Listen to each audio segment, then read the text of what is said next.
Writers, agents, and publishers, for the first time since the Gutenberg Press, find themselves lost in a maze of mystery as technology alters the shape of the publishing industry. Searching for Answers is a group of writers throwing pop culture, writing, and publishing into a crucible of clarity, passion, and humor. This group is the Right Pack.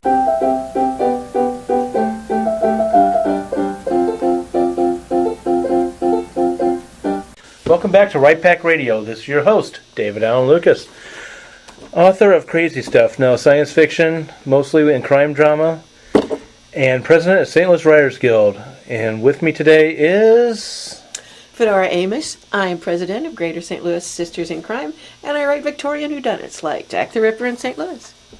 Sorry, I was checking my social media. I'm Brad R. Cook, and I wrote The Iron Horseman, and by the time this airs, you'll be able to check out Iron Zulu on different social media platforms and on my website, bradarcook.com.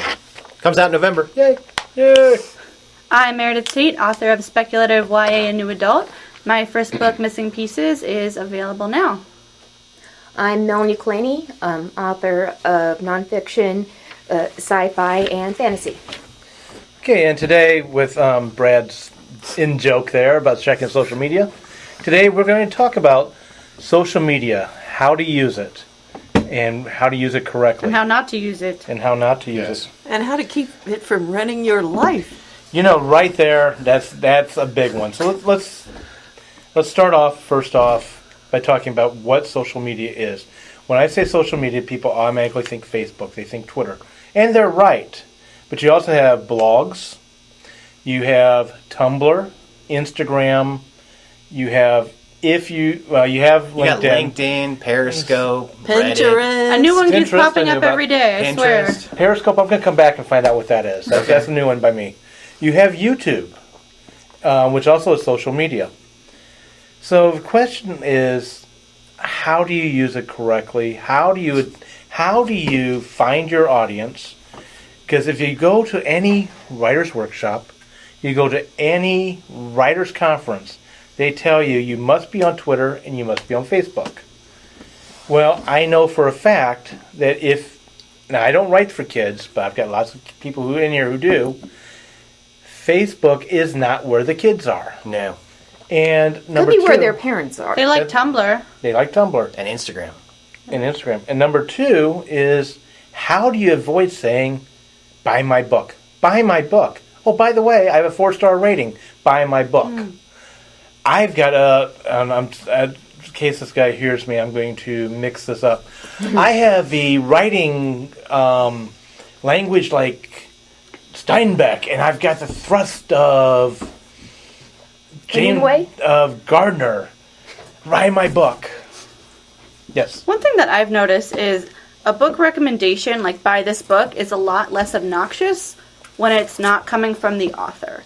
And I think that one thing that's helped me in terms of sales versus on social media is with a group of people, we promote each other's books. We're not promoting our own books, but we do it.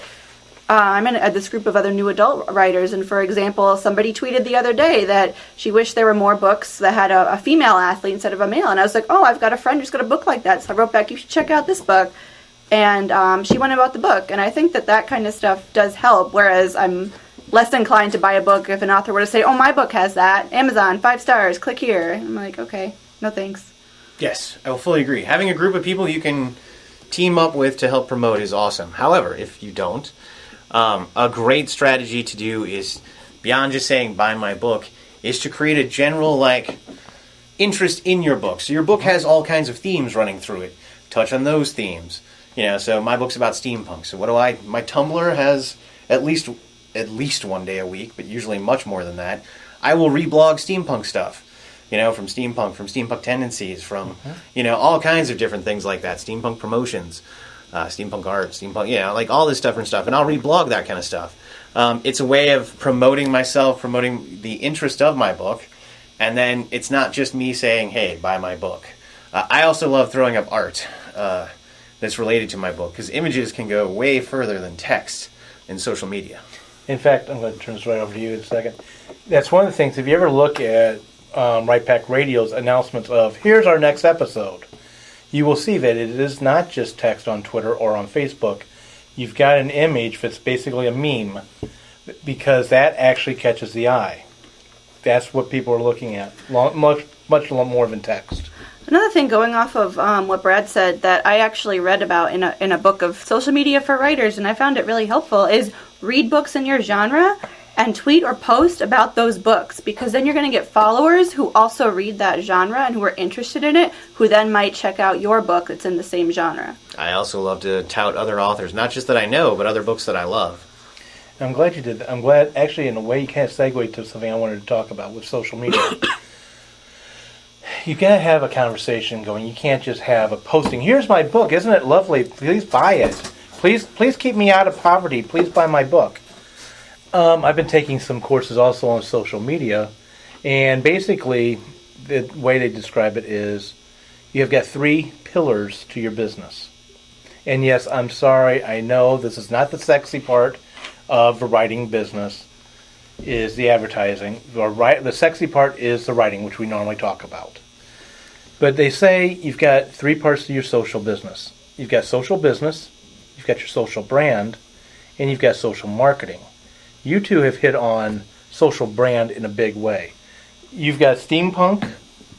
You've got posting other books about that are in your genre. I'm sorry, I'm pointing to Brad and I'm pointing to Meredith as I do this, and forgetting it. None of our listeners can see me doing this. Because, we're not on YouTube. Yes, we're not on YouTube. Someday. Maybe they have echolocation. I don't know. I don't know. Anyway, thank you, Batman. But that is one way of doing it. One of the things I'm trying to do, is I'm trying to refine my brand. So I'm posting a lot more space exploration and some martial arts stuff, and I've got to really narrow that down even more. We'll throw into your marketing suggestion, getting away from branding, which, branding is me claiming I'm a steampunk author and embracing the steampunk genre. But to actually market my book means that I'm targeting my audience, which for me, as a young adult and even kind of a younger adult, slated book, my marketing is aimed well at kids who are in their teens. Just recently I was at Teen Fandom Con. Got to talk to a bunch of teens there, hang out with them, did a sword demonstration, all kinds of fun stuff. That's one way. But beyond that, I found that on Tumblr, I can reach people far more than on any other social media platform. My audience is on Tumblr. The people who want to read my book, who love my book, who embrace it and run with it and tell everyone else, you need to read this book, I'd say half of them or more are on Tumblr. I've had luck on Instagram. I've had luck in Twitter and stuff like that, but far, far on Tumblr than any of the others. So I focus my efforts there, and that's my marketing strategy. So I will aim a lot of my posts there, and that's where I go. But then I also hit Twitter, and I make sure it's on Facebook, and I make sure it's those places. I'm even throwing it up on LinkedIn lately, just because it actually has been working. People, over there are kind of like, they're interested, and when they're scrolling through a ton of business stuff all day, and I'm giving them a little something that's a distraction from that, it's had some success, but nowhere near as much as Tumblr. Well, that brings me to a question. I'm going to be your carriage head today, Go because for it. I don't know what's going on here, basically. I have a website, which I think every author ought to have. Yep. And I do Facebook. I do it like once a week. I don't do a very good job. Well, anyway, it seems to me like there's so much stuff out there. It's simply baffling and bewildering. And do you have any suggestions for how to divide it by age group or interest group or something so that it's not so overwhelming? Well, I'd say each platform is a great way to start. So Facebook is very much now geared towards, adults and things of that nature. Families use it to keep in touch, friends use it to keep in touch, all that kind of stuff. So that's one. Tumblr has a base of, an age bracket kind of thing. Like, it tends to skew a little bit younger. Elementary school? No, not that young. You're looking at more your college age kids and maybe even slightly younger. High school. Instagram runs the gambit from really young up to, probably in your 20s and 30s and stuff like that. Then you have LinkedIn, which is all business guys and business people and business women and stuff like that. So Well, it does have special interest. it does, and that's the that you thing. can find. Hashtags. We're going to get on hashtags. I'll throw them out now. That is a great way to be able to join conversations in whatever you're doing. So I hashtag steampunk, I hashtag YA lit, YA books, things like that. Because then when somebody wants to go search for a new YA title to go look for, they're going to hashtag YA books and go look there. What's a hashtag and how do you use one? Well, I recommend Jimmy Fallon for that. No. Okay. No, a hashtag is the pound sign. We all know that. But a No, we hashtag don't. really is... Guess what? It's tic-tac-toe. It looks like tic-tac-toe. Go Okay, ahead. there you go. But a hashtag is essentially a conversation that's happening online. And you join in by hashtagging something. So a hashtag could be, steampunk, YA books, writer. Am Writing's a great one on Twitter. All that kind of stuff. So wait a minute. Like in your browser. No. A search engine? Yeah. What are you talking about? Not in the search engine. In the search features of the individual platform. So when you're on Facebook, Okay. go up to the little magnifying glass Okay. and hit that and hashtag, Whatever you're mysteries, interested in. mystery Okay. books. And then, if you're on Twitter, go up to the little, they're all magnifying glasses actually. Yeah, It's kind of the standard. Yeah. Okay. So look for the magnifying glass, click that, hashtag that little pound sign, and then enter in whatever you want. A genre or A genre, a person, an author, a style Book titles. of books. And you can also communicate that way with other people who Yeah. also are interested in looking up that same book, because you'll find other people who have similar interests as you. Yeah, exactly. Hashtag dragons. Oh, question. A cabbage hedge question. Can hashtags have spaces in them? No. No. Nope. Sorry, It's all did I got to say be that fast? mushed together. You can capitalize certain letters to make it a little bit easier to read, but No punctuation and either. I did no just find out you're apostrophes. not allowed to put more than 3. Yeah, that's what the kids have done. So I don't know. It's a rule the kids decided on. Okay. And as a person who has, say, Facebook or whatever, that you want other people to get to you through the hashtag, Yep. what do you do then? That's all on them. So they're going to go through the hashtag and read through all But these do you different have posts. to add a hashtag to your post? Yep. Yes. See, that's what. Yeah, that's how What you am do I it. talking about? So My bad. in other words, I'm sorry, I'm going to turn to you, but in other words, you would say, I'm going to use Fedora, discovering new things about Jack the Ripper, possibly in St. Louis. Hashtag mysteries, hashtag Jack the Ripper, hashtag thriller. To give you an and you put idea. that where? When you're doing In- the title? In your in your tweet. text. Yeah, in Or your your tweet. tweet. So here's At what the I end of your tweeted out tweet. from Teen Anywhere in Fandom it. Con. Anywhere. So I was at Teen Fandom Con, and I was sitting there, and I was tweeting out. And what I did was on Twitter, I actually just write. Well, let's see here. You gotta re-up that. But anyway, I would actually just tweet out, like, Brad's looking at his phone. yes, I'm checking out my phone. And none of these have the hashtags on them. That's so annoying. Here we go. The last line of the book, of Book 2, is in the hands of the publisher. Last line is written. Book 2 is in the hands of the publisher. Iron Zulu comes out in November. Hashtag am writing. Hashtag books. Hashtag Iron Chronicles. Which is the series. And as And And that you can allows- put 3 on there. Yeah, well, On that's your- just the three. end of You your can put tweet. more if you really want to, but Okay. according to the kiddies, we're only allowed to use 3. But then if anyone searches am writing, they're going to see that post. If anyone searches books, they're going to see that post. And if somebody should go out and actually want to check out the Iron Chronicles, they'll see that post too. So I tend to post a lot of stuff with my book titles, my name, something like that. So if you want to find me, it's a really easy way to do it. And you can do that on things other than Twitter? Oh yeah, Yes. Every platform has a hashtag. In fact, Teen Fandom Con, they just put out hashtag Teen Fan Con, and through that, I found my posts on Instagram. I found posts about me and about the con on Instagram, on Tumblr, on Facebook, and on Twitter. So all 4 platforms using the same hashtag. Now I can't get to each one, but by going to each platform and searching that hashtag, I was able to find where my audience, where these teens were posting the pictures from the con, pictures from my sword demonstration, different things like that. So it allowed me to see everything from the con on these different platforms. It was very cool, actually. And you can do it on Facebook too. Mhm. And, Yep, you can. Hashtag It's kind of on useless Facebook. on Facebook, but it's people useless do on it. Facebook. Actually, they're there now. What? They're They're there, but I don't know anyone who actually. People just like throw out their hashtags and statuses now. I don't know who Yeah. actually is clicking on them. Like Twitter hashtag is a thing, but like Yes. Facebook, I think it's people are just using them for the sake of Or they're using porting them in from Twitter. Or they're grown-ups and they don't know what the hell they are. Yeah. Yeah, I'm going to let Meredith go Yes. here, but you mentioned something. I'm going to quickly throw this out as a caution. We're going to come back to it. Okay.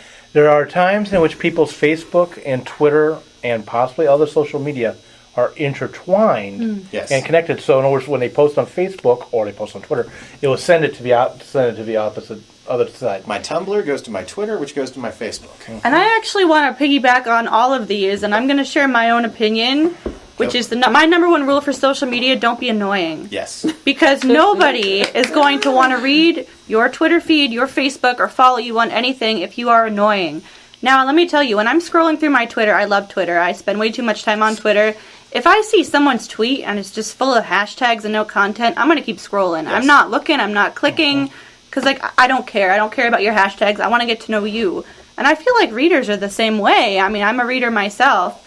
And I also think, I know that people do like to do the connecting their Facebook posts, their Tumblr posts, their Twitter posts, and that it's an effective thing because you get your post to reach all those audiences. But at the same time, I have some friends that do that a lot, and I'm going through my Facebook, and I'm like, I just saw this on Twitter. Keep scrolling. Well, and so I feel like it's something to keep in mind is, again...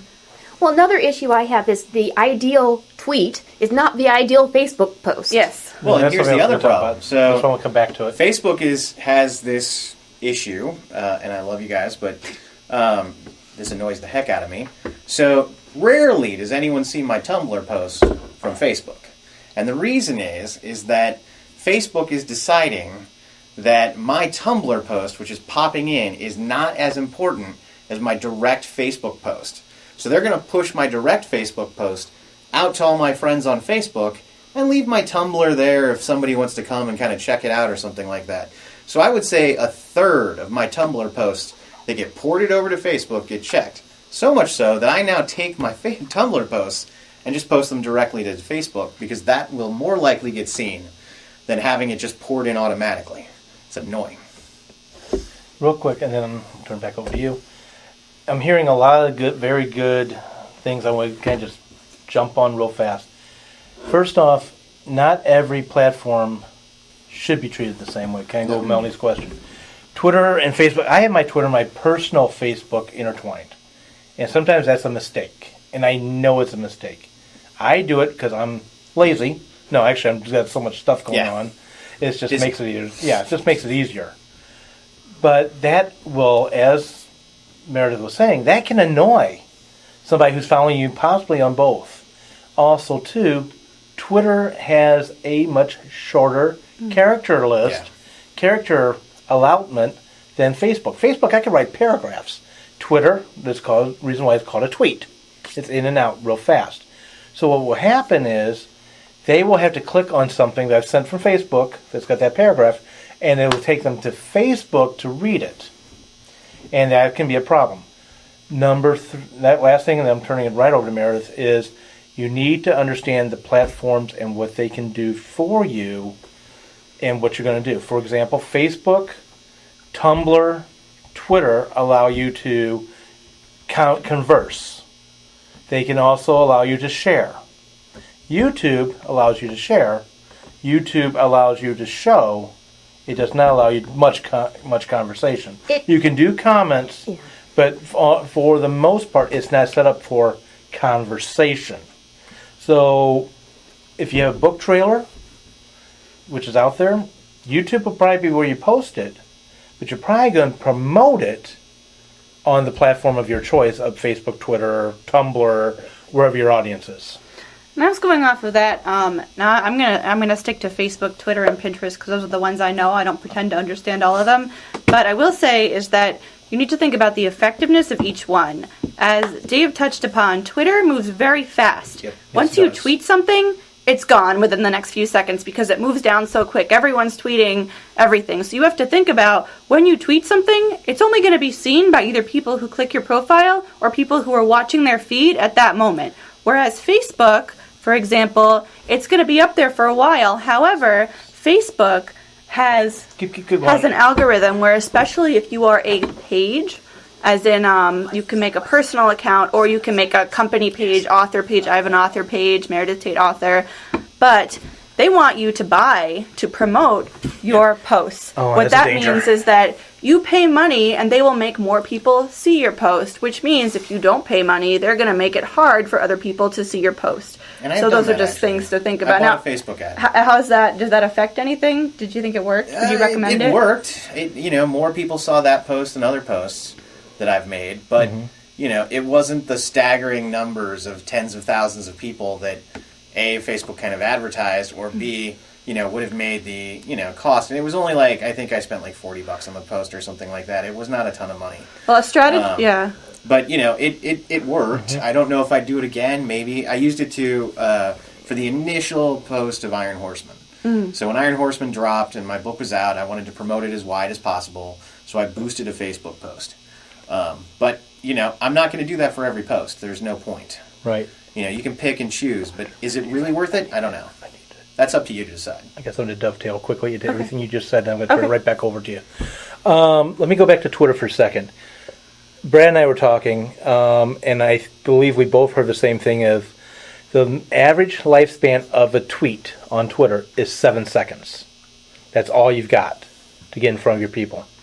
Number two, unless Facebook has changed something on the ads, and it's possible, they keep evolving.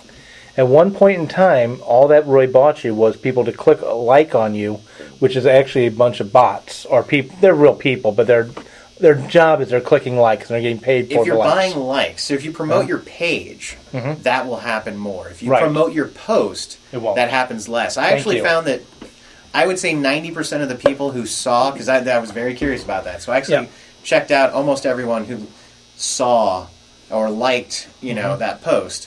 And what I found was I'd say 90% of them were real people. Okay, that's It good was, to it know. was really impressive. Now, I have heard on the like side that you will get 10,000 likes from Kazakhstan or something. Yeah, exactly. Now, one strategy that I found that I wanted to share that works on Facebook. So with my page, I have my page open right now. So at the bottom of every one of your posts on your page, it says how many people it reached. Now, I'll show you an example here, is that I only post things on my Facebook page, my author Facebook page, that I think are really cool and different enough that more people are going to like it, because the more people that like it, the more times Facebook shows it in other people's feed. For example, I posted a book trailer that a fan made for my book. That reached 480 people, okay? I only have 339 page likes, which means that post was effective enough that more people saw the post and saw my page. But then I have another one where I posted a review of a movie and only 78 people it got reached, because that's probably not as interesting as somebody who makes a book trailer for my book. So I try and make my posts, I don't post every day on my author page. I post maybe once a week, only when I actually have something to say, because I feel like people who post 50 times a day, each post only gets seen by 2 or 3 people. I'll turn this over, but I'm going to say real plug. The young lady, it was a lady, wasn't it? A young girl who created your trailer? A high school student, yeah. High school student. Fantastic Congratulations. job. I saw that. It was great job. She is so sweet, yes. My experience with Facebook is a little bit like yours, in that I get the Facebook likes the hard way, I guess, one at a time, kind of, Exactly. by emailing to what I do on my Facebook page, which is Fedora Amos, author, is I do a lot of historical things, like on this day in history, this and this happened. Which, They by the way, say I love. so many years ago. And I incorporate in that sometimes like a meeting announcement for Sisters in Crime, which is what it is this week, but it varies. But mostly it is this historical thing that I do. And whenever I post, I try to send to email groups in various of my email boxes that I have that I think would be interested. And when I do that, I usually get 2 or 3 more likes each time, so I kind of get it the hard way. But I kind of think that's the good way, because those are people that I actually know in one way or another, and that I think would be interested in this information. And many of them later on say, oh, how much I enjoy your historical post. Well, since we're talking about Facebook and author pages, I'm actually just going to throw out here. I don't know how effective an author page is, other than it tells you how many people liked your stuff. Right. or saw your post, how many people you reached. And the reason I say this is that with my personal page, I have a personal page and an author page. With the personal page, I can like things, connect with people. It's really easy to do. I have, hundreds and hundreds and hundreds of friends and all this other kind of stuff there. It's really easy to connect with people that way. I can like other people's stuff. I can comment in groups. I can do all this other kind of stuff. I find that more difficult to do with my author page, with a business page on Facebook. A business page on Facebook seems more set up to have people come to me and like my stuff, see my stuff, and do all that kind of stuff, as opposed to me actually connecting with people and reaching people back and forth. So I don't know if everyone needs to rush out and grab an author page. I certainly am not going to say don't do it. I think it's good to have multi-presences, as much as possible. But I do have to admit that I kind of enjoy the idea of the connections I can make on Facebook more than just an author page. And I'm going to say something real fast, since Meredith and Melanie on that. Some people are very tempted to create book pages. I'm going to caution against that unless you are a big name author. Robert Degani, John Lutz, he hasn't done it.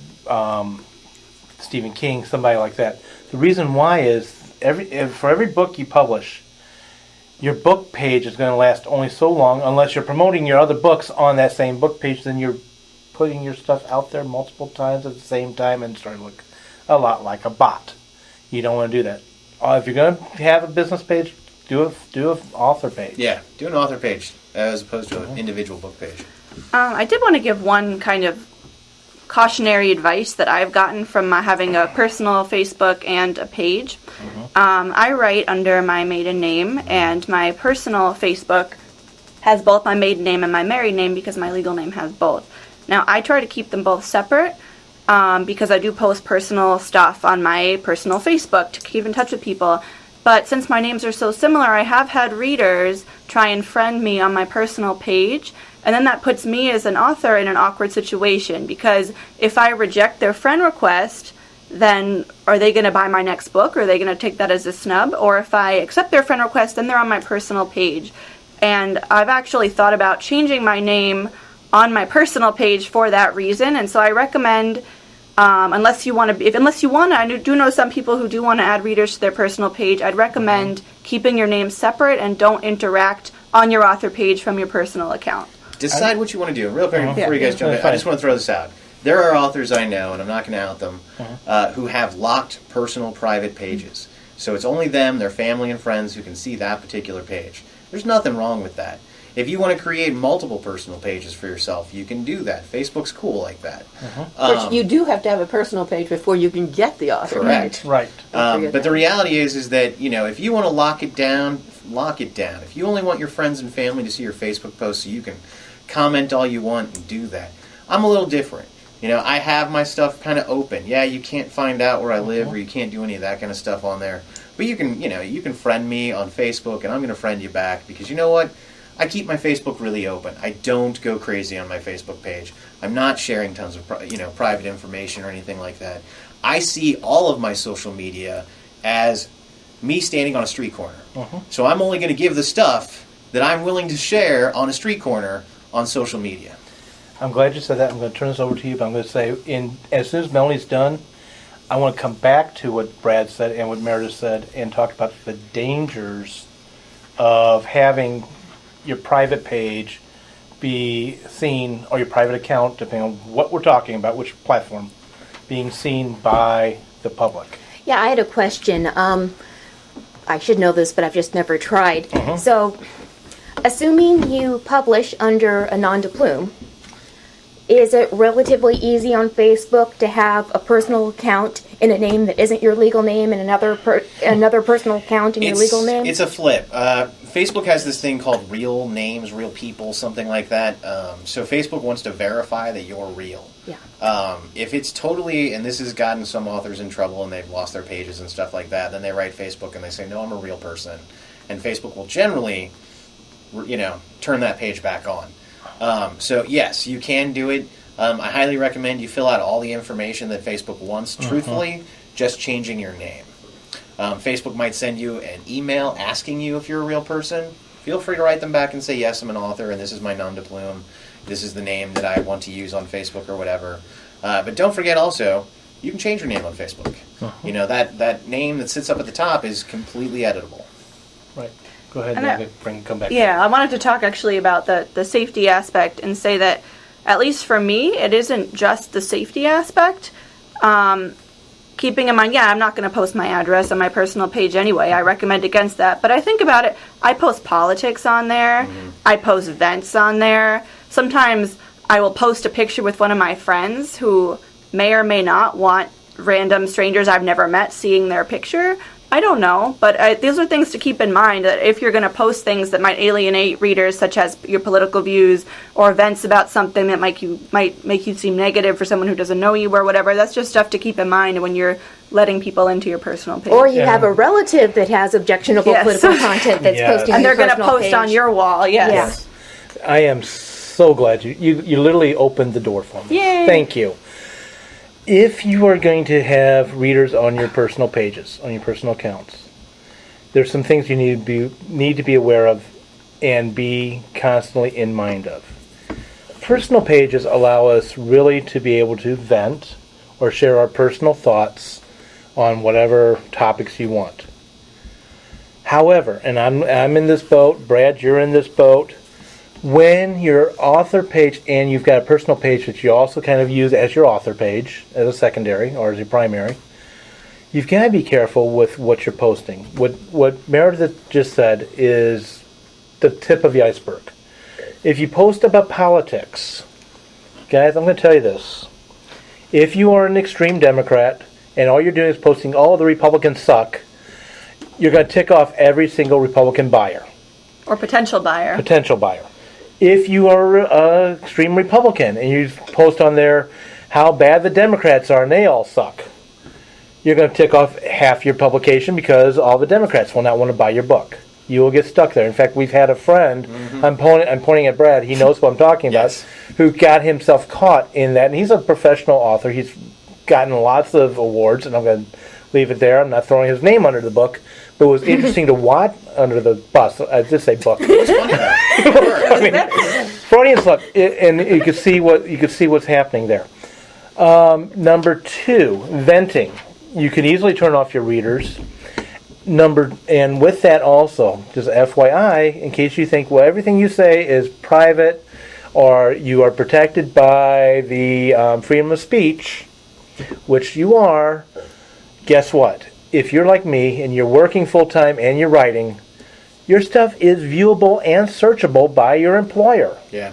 If it's any way relates to them or looks like it might possibly relate to them, if they stand on their head, look at it sideways, you could end up getting yourself into trouble. FYI for job hunters. Oh, big time. Yeah, it's the number one thing they'll do. They'll check your LinkedIn, then they'll go to Facebook, and they'll see what else pops up. Right. Fun stuff. Like your nudie pictures at the I got to take shop. those down for Darla. Yes, take all those down. Just a real-world recent example. There was recently an incident at a Texas pool party where a cop pushed a 20-year-old into the dirt. She's 14. She's Yeah, 14. she's 14. Okay, I'm getting confused about the details of the case. Doesn't matter. The point is, a white woman that was responsible for the initial altercation that led to the police being called, lost her job in the financial industry because her racist comments at that private pool party became public knowledge. So, and now let me go on also too, and Meredith, you pointed this out. Posting of information or pictures of other like friends, family, whatever. I've got this purposely set on my timeline. You can't add to my timeline unless I approve it. The reason why is, and you've got to be aware of who you're posting about, is A, they may not want to know, they may not want their information out there. B, anything anybody posts about on your timeline reflects on you, regardless if you posted it or not. And number 3, you've got to stay safe, and you don't know what stalkers are out there or identity thefts are out there. Let me give you a quick personal. This may or may not have anything to do with Facebook, but the audience knows, you guys all know, I take care of an elderly parent. I was having to make lots of telephone calls. I literally put my cell phone down for 30 minutes to go get lunch. Nobody physically hacked my cell phone, but they physically got into AT&T and got a SIM card activated underneath my name on their phone, shutting my phone off. I was gone for 30 minutes, and that suddenly happened. So, guys, it can happen. And you need to know what's going on. Let you two fight. I'm just going to throw out one quick thing. You protect your kids. It's a huge thing to do if you're a parent, obviously, but I know a lot of people who don't refer to their children's names on Facebook. They won't post tons of pictures about them, and I know tons who will. I wish my dad would develop that policy. You're an adult, though. Yes, but he's posting kid pictures. There are creepers out there. There are. There are big creepers. So I wanted to make 2 points. One going off of that is there's an author, I will not say her name, but she has a book coming out, and I was so excited to buy her book. It was on my number 1 to-read list. I could not wait to buy it. Last week, she posted something on her Twitter that said, all people who blank, something that's a trait of me, are boring. That really offended me. And guess what? Now I'm not going to rush out and buy her book. So that's something to keep in mind when you're posting, first of all. Second point I wanted to make is I went to the RT convention in Dallas last month, and Agent Louise Fury was doing a panel on marketing.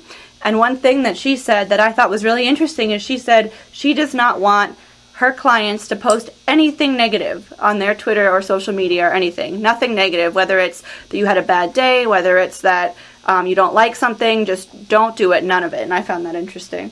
I'd fully agree with that. Yeah. To be honest, I don't want to have to scroll through my feed and listen to everyone bitch about their day. Yeah, I get it. Sometimes we have it, but I know people who that's all they use their social media to yell at the world. Yep. Well, that's nice and all, but you can go outside and yell at the world and I'll think you're a crazy person. I still think you're a crazy person on Facebook or Twitter or Instagram or, Tumblr or any of that kind of stuff.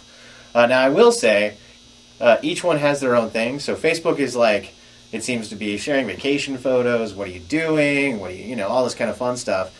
Tumblr is all about the feels. If Jen were here, she'd totally agree with me.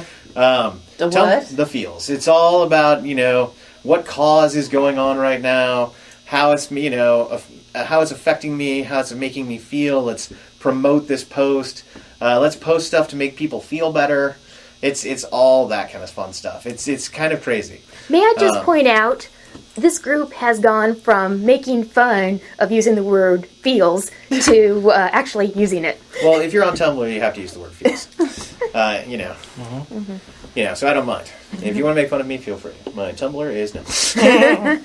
But yeah, so each one has it. And the reason I throw this out is they're also cautionary tales. Your Instagram photos, careful with them. They're not yours. There's the famous artist who is now selling Instagram posts for $90,000. So he's taking your pictures off Instagram and blowing them up and putting them on canvas and everything like that. And then he sells them for $90,000. And there's a great one. Sold it. If you know who the Suicide Girls are, I'm not going to explain it. But anyway, they got kind of ticked that he was selling one of their pictures. So they have thwarted him by creating the exact same prints, same canvas, same size, and selling them for $90. So they are way outselling him at his $90,000 and everything else like that. But it's totally free to do. If you check out Instagram's, policies, you do not own the photo that you have posted there. The copyrights are open. And it's similar with Facebook has tried to own the images that pop up there, and then everyone yells that they're going to run away from Facebook, and Facebook pulls back from that. But you know that your content you post is not necessarily copyrighted to you. You have to be aware of that. And every site is different, so check that. But if we're talking about, things to look out for, it's a big thing out there. Yeah, safety is something you really need to keep in mind, and safety of yourself, safety of your Well, the internet photos. isn't Safe. closed. It's Right, not it's private. open. And, it's totally searchable. You can find my Instagram, my Tumblr, my, LinkedIn accounts, my Exactly. Facebook account, my Twitter account. Now, some of them are locked up more than others, more privacy settings than others. My Twitter's open to the world. Anyone can go to @BradRCook and you'll find me. Feel free to friend me and I'll follow you back. But on my Facebook, you're not going to find out as much information about me. I've got that a little bit more tied up. I actually let people post to my wall. However, I'm very reticent of anything that gets posted there. So Steampunk was just put on my wall. I have no problems with that. It's a cute little dog that's, it's steampunk and everything like that. I love it. However, I've had people post political stuff to my wall. It's gone like that, and I don't care. And if you keep doing it, I will unfriend you. Exactly, and that's something I've got you there. That's why I, unlike you, because my busyness, I'd rather approve it ahead of time than go through and try to see. Oh, who posted this? Go ahead. Well, I think that we have to remember another dimension of this whole business, that what is shot out into the ether is going to be there for millennia. Yes. So you better not put anything that you don't want your great-grandchildren to see. Exactly. Real I quick. am so, as a historian, as someone who loves history, the thought of 100 or 200 years from now, the wealth of data that a historian, a genealogist, or your descendants are going to have, I'm so jealous. I would love to know my great-grandfather's thoughts on every little thing that he was doing that day at, whatever job. And where you're going with that, Brad, is I don't know if we're still doing this or not, but last I heard, Library of Congress was recording all the tweets. Every tweet. Every is tweet stored that's in the out there. Library of Congress. So, yes, you could be known a couple hundred years ago, assuming we don't have the apocalypse where all the technology goes backwards. It's going off of all this is just a personal thing. Is another word of warning. Is I had a very angsty blog when I was in high school, as many people do. It was like complaining about crushes and other girls and just stupid stuff. So then, fast forward, last month I'm Googling myself. Up comes my website. Up comes my Simon & Schuster page. Guess what's right underneath? Blog. Yes. Nice. Keeping in mind, and I took it right down. It is gone now, but keep that in mind when you post anything. I'm Googling real fast. I am No, so joking. happy that my childhood came in the age before the internet. You and I both. Cannot even tell you. It has saved me countless and countless days of having to delete stuff. There's friends of mine, I'm with you, because there's friends of mine who've got certain pictures, nothing nudie, nothing bad like that, but we call them blackmail pictures that I never want the world to see. And to borrow from one friend of mine who some of us know, when he was asked, hey, so tell us the real story about David Lucas, he goes, oh, I'm not playing that game. I'm not trading pawn for pawn in this chess game. He's got blackmail on me, I've got blackmail on him. So, how do you know what platform to do? Or, there's a brand new platform, HSU, or General Dow. I'm trying to remember the name. It was a new one that came up. It was going to pay you for your posts. Oh, that one. Yeah. I do remember that. How do you know? Fell off the wayside, I thought. Yeah, I don't know if it's there or not, but Kind of went the way of Google Plus. yeah. Oh, there's Google another Plus one. still exists. It does, but it's only used by techie people. Yeah, but how do you know which ones to do? We have What's your pick? Pinterest to talk about. That's another big one. And I'm sure Meredith knows a lot about Pinterest. Pinterest is adding a buy button, which is going to be Yeah. huge. Oh, Go ahead. wow. Well, in terms of book marketing, kind of another personal story is that I saw an author recently put up a board of people who remind her of her characters.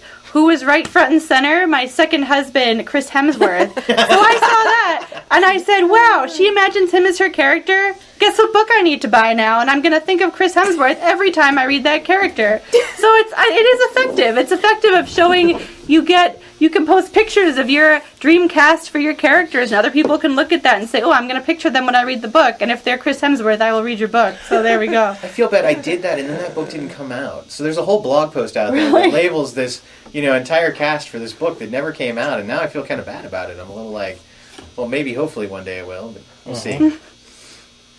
Well, I have a thing. It's from Third Degree, which is the Mystery Writers magazine.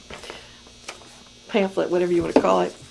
And it's a little plug for my friend Joanna Campbell-Slan, who was once president also of Sisters in Crime in St. Louis. At any rate, she is really big on Pinterest. If you look at her thing, she's got like 30, 40, 50 boards. I don't know, a whole bunch of them with all different kinds of interests on them. She has boards focusing on her character, Kiki Lowenstein, and one that follows the Jane Eyre Chronicles.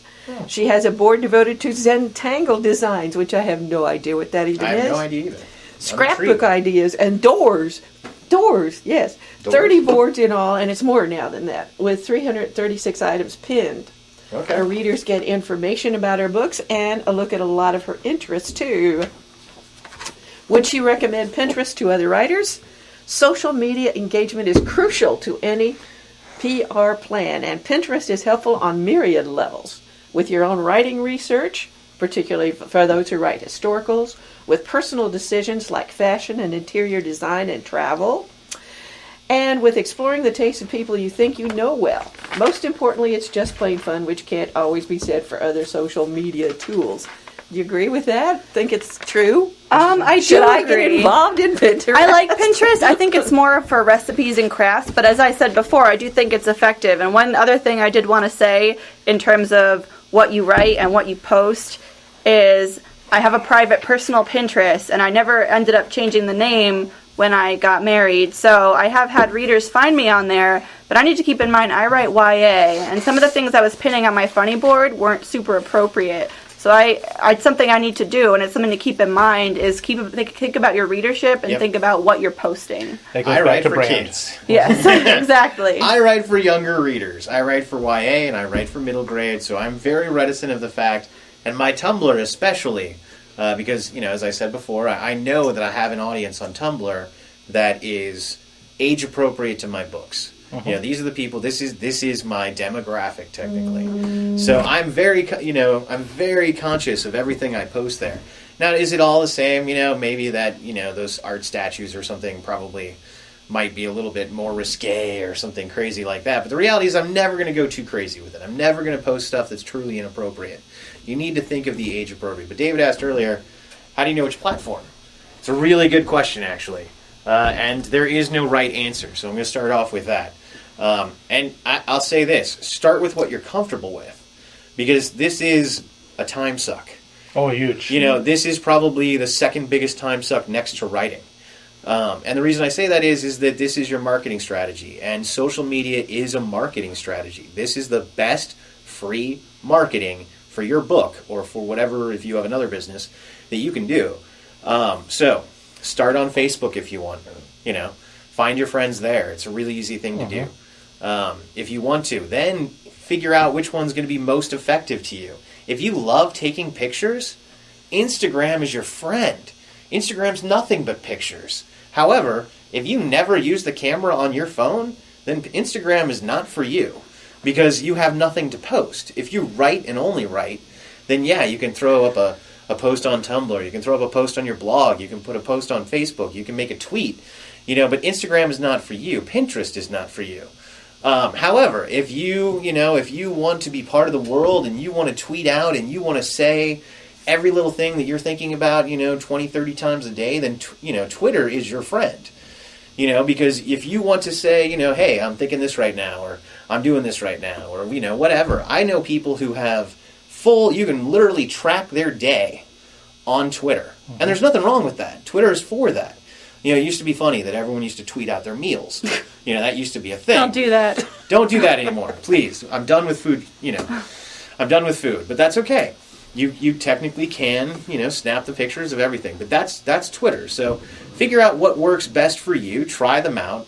See which ones you want. You don't have to be on them all. That's a big thing. I always joke with my friends who are not writers, because they have a Facebook page and that is it. Or maybe they have a Twitter and that is it. And that is all they do. That's all the social media, they use. And, they will look at me and I look like this social media czar or something like that, because I'm all over the place. But that's because I'm marketing. That's a job. This is what I do. So if you're not doing that, feel free to just have your one social media account or something like that.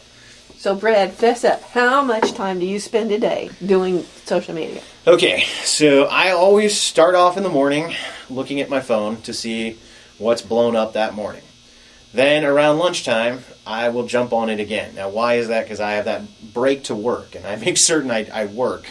I set aside a few hours to work. But then lunchtime, check my social media. Then I have my afternoon at work. And then in the evening, I will check my social media again. And then, throughout the day, if people are texting me, or, if they're tweeting at me, or if they're posting towards me, or something like that. And then, generally, some time of my night. However, my posts will most likely fall around lunchtime. And the reason is because the majority of people are on social media where? At their lunchtime. desks at work. Lunchtime. Sorry, American businesses, but most of your people are using your computer time to check their Facebook. So because of that, I find that I get the most reach from my posts in that middle of the day and then in the evening. Because people are at work, maybe it's lunchtime, maybe they've been working all morning, they're done, maybe they just got to work or something like that. And then in the evening when they've come home and they're, hanging out there. Very much with Twitter and a few of the others, there are daytime people and there are nighttime people. So I know people who have a daytime post and a nighttime post, and they'll post the same thing. One for the day crowd, one for the night crowd. My Twitter is called Thoughts from Midnight. My Tumblr is called Thoughts from Midnight. It's kind of a blog. Tumblr's kind of a blog. So often I will post at noon or midnight for those. Not always, because sometimes I'm just reposting in the middle of the day or something fun like that. But you will notice most of my posts come in that, kind of standard business hours, about middle of the day. I find if it's later in the day, people won't see it as much. So if it's around that 3 o'clock, 4 o'clock hour, nobody sees it. They won't see it until either the next morning or late that night or something like that. Yeah, that's assuming it didn't get buried in the meantime. Exactly. So we're talking, 3 hours a day? Yeah, maybe 2-3 hours a day if you put it all together. Meredith? That is spent, How about you? really in. Oh, this is going to be embarrassing. What I usually do, okay, I am on my phone way too much. I think everybody in this room knows that. I've been on the phone checking Twitter pretty much throughout this whole recording. Yeah. I'm going to fess up to that. I will say one thing that helps me when I'm writing is to shut it off completely. I give myself goals. I will not check Facebook. I will not check Twitter until I've written another 1,000 words. And then you have to hold those goals. But yes, I spend way too much time on social media. Which is how much? Like more than 3 hours a day? Like Oh, yeah. 5? Probably. 6? I don't even want to know. Okay. I believe you're not going to get a set number there. Okay, fine. Basically, she doesn't know because she doesn't want to know. Pretty much. Yep. I'm glad you said something about blocking it. I'm on there way too much, but I'll explain that in just a second. There's also, you can put on, for your computers, you can put various blocks, timer blocks, if you will, on your web browser, and it will not allow you to go to these social media sites. You identify them, but it won't let you go until that time is done. So you've set, let's say I want to make sure I write straight for the next hour. I'll set it up for the hour. It won't let me go on Facebook until that hour's done. I know you didn't ask me, but normally I am ADD. So what happens is when I'm working my normal job, I will admit this, if I am on a conference call, usually it's a conference call, you know how some people doodle, and that's how they stay actually focused on what's happening. I end up on Facebook retweeting NASA or whatever, and I'm actually paying a lot of it more attention to the phone because I'm doing this separately. It's weird, I know, but for me it works. So do you have an hours that you spend per day on I have social no media? clue. I have too many. In fact, I have so many, and I'm going to disagree with Brad for a second on something.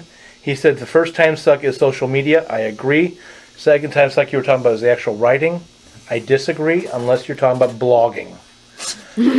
I got to the point where I'm going to borrow from Neil Gaiman a little bit. He was talking about how he was always responding so much by email that he became a professional emailer rather than a professional writer. I was becoming more a professional social media professional blogger than I was getting material out that I could put in front of readers as a story to sell. And that tripped me up for several years. And it took me a while to catch on. That what I think made me finally realize I caught on to it was where I literally wrote every day for an entire month, and every day it was a blog post. It was, I've got this schedule. I got to get this blog post out to this group, get this blog post out to this group, get this blog post out to this group. And by the time I was done with that week, and I looked back, it's like I hadn't written 100 words. I am in my looking novel. at a blog addict post. I was. Reformed. Yes. Reformed. But I will say, I'm going to plug this later. I'll plug it now. on the Writer's Lens, which is a blog with Brad, T.W. Finley, and myself, which I've been away from because I caught myself doing this. I am going to be blogging some articles on using social media correctly. So far, it's at least 7, might be more, so just warning. Go ahead. So this is about social media, but kind of off topic, but I wanted to make sure I remember to say it, which is another useful tool that I've discovered through social media. Again, utilizing your friends on there. Last month, my group, my new adult group, who I mentioned before, 10 of us, decided to put together a Facebook party to promote our books. And I didn't think it was going to be useful at all. I was like, oh gosh, I'll do this. I don't really know what I'm doing, but I'll try it. Guys, it worked so well because each of us 10 invited people we know to this party. So what ended up happening is all of their readers, friends and family came to the party along with a bunch of mine. And so different people, you get to know other readers who might not have otherwise found your book. And we did a set time. It was a 2-hour party. We each had time blocks, 15 minutes each, 20 minutes each. And we would post questions that were fun about our books. Like mine's dystopian, so I did something like, what do you wish in the future that a computer could do for you? Or something silly like that. And people would come. And we had a lot of participation, I think over 100 people. And I got a lot of page likes from that. And I think, again, use your connections, use your friends on social media in a good way. Don't use your friends, but, and it's a good way to find readers. Go ahead. This goes into making your social media posts interesting. I've heard of other people making Twitter accounts for fictional characters. I mean, everyone knows there are fictional characters in the book, so, all the hashtags are the same so people can follow the whole conversation, which is very important in this because the people are having conversations or acting out scenes from the book, via Twitter. Well, Twitter's favorite thing to do is create, something weird, so it'll be, so-and-so's beard, or maybe somebody's hair, and then it's a Twitter account just for that. I love that. That's hilarious. I follow a ton of them. And most of them are short-lived, yes, and they'll only last for a while, and then, it's only funny for a while. It is kind of funny to see sometimes. I'm going to throw something out there just real quick, and I don't know why I didn't start off with this anyway. There's some guy I met, thankfully, to social media. He's an author, Hugo winner. I think he's won the Nebula. He's also a professor at Fordham University. Brad might know who I'm talking about because I've talked about this guy before. He writes science fiction and nonfiction, but one of the books he's written on the nonfiction side is called New Media. That's literally the title, and it's just republished in 2012. So, unfortunately, with our type of media, that's always changing. His name is Paul Levinson. You can find him out there on Facebook, his Twitter. He's all over the place. He even uses certain medias, which I haven't figured out how to use that as an author, but he uses like Second Life. No idea. He actually does. You can use Second Life as a, but it's kind of weird. It is weird. To do Second Life, way. for those who don't know, is a Sims style world out there. It's virtual reality, basically. Yeah, it's virtual reality. It's sitting out there. You can go live a second life in the computer. Right. So it's something I would recommend everybody do take a look and read.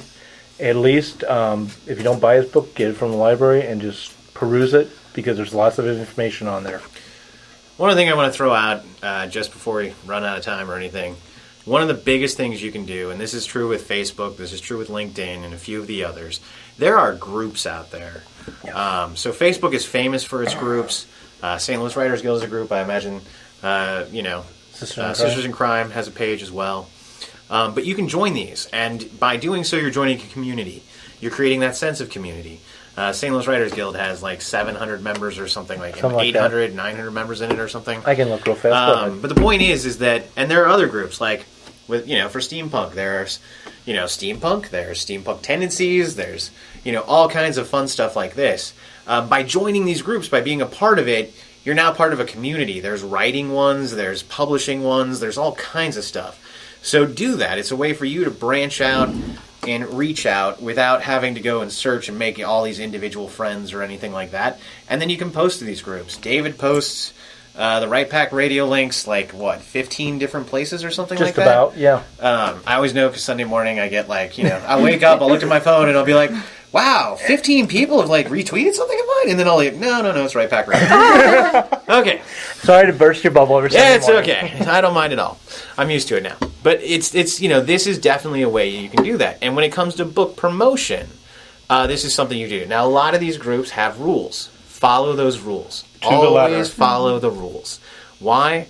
Because you don't want to be an a-hole on these social medias. That's just it's good true. life advice. It's very true. You don't want to piss off everybody because not only are these your readers, they're your colleagues, they're, human beings. And, we're all out there together. And if we're all, trying to be the guy who posts every 5 seconds, buy my book, buy my book, buy my book, then A, it gets old, and B, everyone's going to unfollow you. And there are a ton of authors that I know that I do not follow. I chuck them off my Twitter and everything as soon as I see them because that's all they do. I understand marketing and I get that you want to promote your book and everything like that and you feel you need to. And you can schedule posts. There's nothing wrong with that. However, please don't do it every 5 minutes. Understand, as Meredith said, sometimes we post once a day, once a week, something like that. Or you were saying you post once a week. There's nothing wrong with that. No. I post to my author page just when I have something to say because there's no need to fill it up with a bunch of stuff that doesn't need to be there. That's my Twitter. Mm-hmm. My Twitter's for a bunch of stuff that doesn't need to be there. Right. We recently at St. Louis Writers Guild had a marketing group come out and talk to us and talked about that you need to tweet at least 7 times a day. I disagree with them. Yeah. I disagree with them a lot. Now, I understand that in their point of view, a lot of times they're dealing with other industry businesses. Writers, we have got something we are supposed to say. And if you have something to say that doesn't hit the don't do's that we talked about earlier, then post only when you have something to say and make it relevant. Yes, you can actually post. You can schedule posts. I might post something, might type up the post now, but I know my people won't see it until, borrowing from Brad, they won't see it until late tonight, 8 o'clock. We'll say, so I'll have it appear around 8 o'clock. Number 2, actually I'll have it posted 8:03, 8:04, so that way it doesn't look like I'm scheduling it. Yes, I'm cheating, but I don't want to look like a bot. Okay, I admit it. No, it's true. You don't want to be a bot. There are millions of bots out there. Don't be a bot. And if you have something to say that falls more into the realm of what you don't want to say on Facebook or Twitter or that, I'll say it right now, politics. If you have a political cause. Too, I think. Or religion. Very bad. If you have this cause that is burning in your heart, I don't care if I agree with you or not. If you have that cause burning in you, you're a writer. Create a page for it. Create a page for it or write a book. That is where that's where your influence is. Your Facebook post won't be seen for too long and you might tick people off. Your Twitter, we already talked about 7 seconds. Your book lasts longer.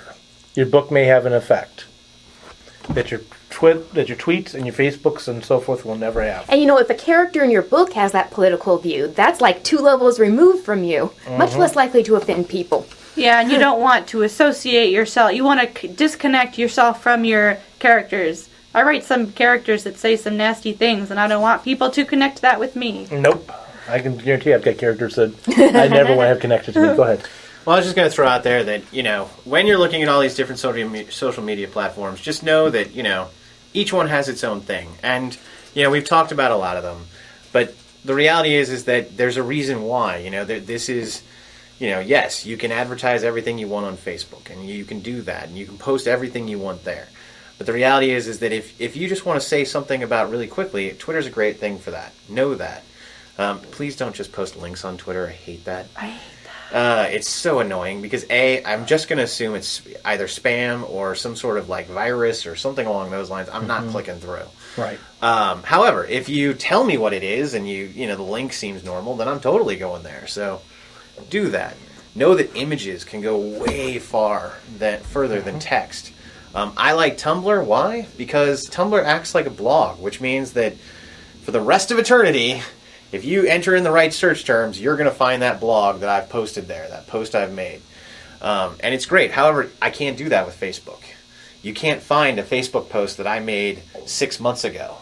I can go back through and scroll. And Facebook will like to remind you, hey, you posted this 5 years ago. Don't go repost it. Exactly. But Twitter's the same way. Twitter, as we were talking, it's up there, it goes. Pinterest is a little different. Pinterest is going to be there forever. And same thing with some of the other platforms. So just know what works for you and do that. And I'm going to actually end this with this. Something Brad just said. You don't just post out there and just say, hey, click this here and go through. While English is a dominant language across the world, it is not the only language. And your tweets, your posts could be seen in other countries. Where am I going with this? We had a gentleman who was part of St. Louis Writers Guild on Facebook only, who I believe he was from Israel, if I remember right. His main language was Hebrew, and he would post stuff, and I, being the administrator of the site, would be constantly told he was spamming. Now, he eventually left the group because of all his complaints. I would go in, I'd look at his post. Sure enough, there's nothing there in English to say what this post is about. I even told him, hey, tell us what you're posting, because nobody's realizing it. Nobody is reading this language. You're reaching out to an American audience. And it turned out there were interviews of him about writing and so forth. So they weren't really spam, but most people are not going to take that time to actually look. I wouldn't have if I wasn't the administrator. And I had to jump on and I had to look at it, which is dangerous as heck. I'm going to say that right off the bat. So be aware of your social media. I talked about it before, I'm going to say it again. You've got a social business, you've got a social brand, you got social marketing. Tie them together. Be professional. And if you're using your personal page, if you've got your readers going to your personal page, be professional. Because you just forced them to come to you as a person. It doesn't matter where you are. Being that is be the professional. Key. That is literally the And be key. Nice. And with that, helpful. And retweet other people. yes, promote other people. But don't retweet their spam. Yeah, but promote other people that's also in your industries. Yes. And on that note, we want to thank you for listening and tune in next week for yet another interesting topic in the writing industry. Have a great week writing. The new theme songs for Right Pack Radio were written and performed by Meredith Tate. All copyrights remain with her. Right Pack Radio would like to thank STL Books for allowing us to record in their office. STL Books is a online bookstore specializing in new and used high-quality literature, children's books, and books written by or about St. Louis. Please visit them online at www.stlbooks.com or find their store on the Amazon.com website.